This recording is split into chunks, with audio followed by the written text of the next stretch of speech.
Dans cette nouvelle session, nous allons voir comment est-ce qu'on peut utiliser Dynatrace pour parcourir les données remontées suite à l'implémentation des collecteurs Dynatrace dans un cluster Kubernetes. Et donc pour cela, vous pouvez aller au niveau des applications et vous cherchez une application qui s'appelle Kubernetes.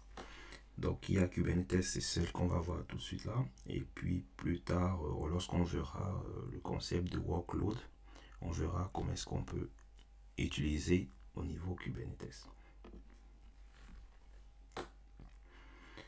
Donc lorsqu'on ouvre l'application, c'est toujours comme la plupart des applications Dynatrace, hein, vous avez toujours ce concept de filtre si vous voulez faire des filtres. Bon, là dans notre cluster, on n'a qu'un seul cluster Dynatrace. Pardon, sur notre cluster Dynatrace, on a un seul cluster Kubernetes. Donc, si vous aviez plusieurs clusters Kubernetes, ça vous ferait une ligne par cluster. Donc là, on a une seule ligne, ça veut dire qu'on a un seul cluster. Dynatrace vous donne déjà un état un peu synthétique, donc en termes de statut, combien de namespaces sont présents dans votre cluster, combien de workloads, combien de services et combien de nodes. Et l'utilisation CPU. Donc si j'ouvre par exemple le cluster EKS, donc comme toujours on a la petite barre d'état qui nous donne un état, on a un certain nombre de vulnérabilités. Bon, pour rappel, il s'agit d'un cluster de test, donc ça c'est un peu normal. Mais si c'était un cluster de prod, bien évidemment, vous ne pouvez pas vous permettre d'avoir autant de vulnérabilités sur le cluster. À ce moment, il faut absolument faire des actions palliatives pour corriger tout ça. Donc, lorsqu'on veut faire l'analyse, bien évidemment, vous avez l'analyse au niveau node. Ça vous permet d'avoir la moyenne, puisque là, on vous dit 4 nodes. Donc, ça, c'est la moyenne au niveau de l'ensemble de vos nodes.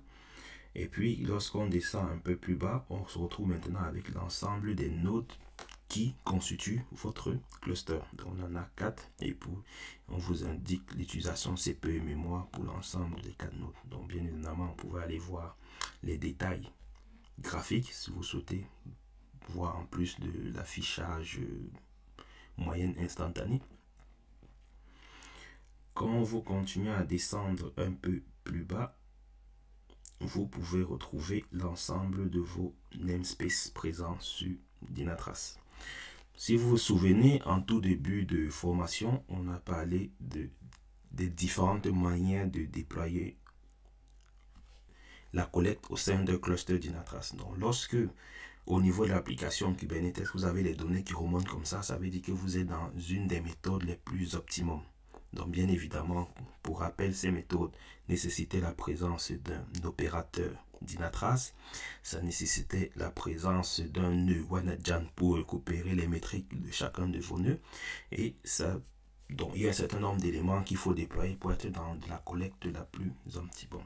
Et c'est pour cela que au niveau de vos namespaces, donc là on est en train de faire l'analyse des namespaces. Donc pour rappel, précédemment on avait vu qu'il y avait 10 namespaces.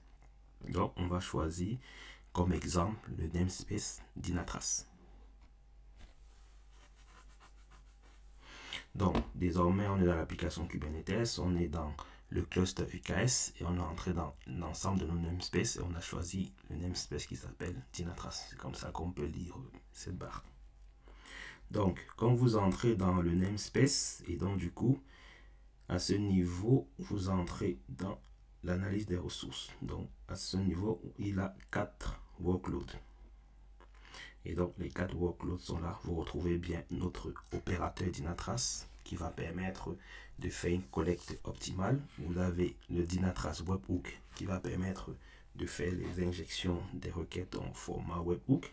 Et puis, bien évidemment, vous avez le EKS ActiveGate. Souvenez-vous, on a dit le cluster ActiveGate, il faut le mettre dans chacune de vos infras. Et donc, du coup, c'est pour ça qu'il faut mettre un cluster ActiveGate qui va se charger de collecter l'ensemble des données des pods au sein du cluster.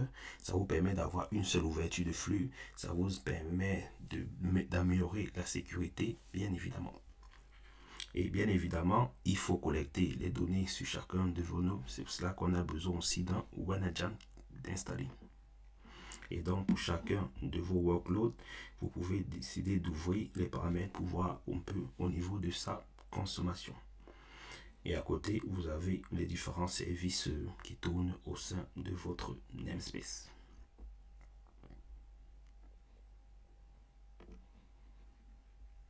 Donc, si vous voulez voir les détails d'un workload, il suffit de cliquer dessus et donc, ainsi de suite, vous rentrez progressivement dans les éléments.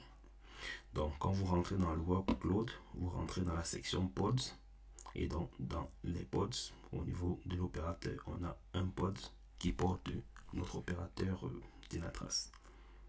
Et puis, vous pouvez faire l'analyse des services. Bon, bien évidemment, l'opérateur, dans les services, vous aurez forcément l'opérateur. Donc, si on rentre au niveau de notre pod, et donc, du coup, à ce niveau, on trouve les détails du pod opérateur. Et donc, c'est comme ça que vous pouvez faire l'analyse des données au sein d'un cluster Dynatrace.